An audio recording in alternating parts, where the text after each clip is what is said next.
আসসালামু আলাইকুম বন্ধুরা, আজকে ড্রিম গার্ডেনের পক্ষ থেকে সকলকে স্বাগতম। আজকে আমার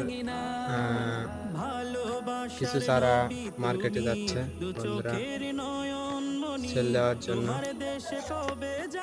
আপনারা দেখতে পাচ্ছেন এদিকে গাঁদা ফুলের চারা এগুলো, আর এদিকে দেখতে পাচ্ছেন চন্দ্রমল্লিকা ফুলের চারা বন্ধুরা।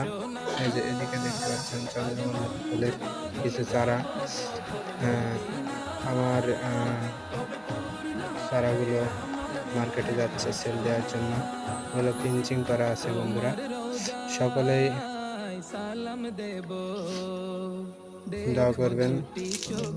সকলকে ধন্যবাদ। আসসালামু আলাইকুম ওয়া রাহমাতুল্লাহ। কারো যদি লেগে থাকে অবশ্যই কমেন্ট বক্সে জানাবেন এবং ডেসক্রিপশনে নাম্বার দেওয়া আছে, অবশ্যই যোগাযোগ করবেন।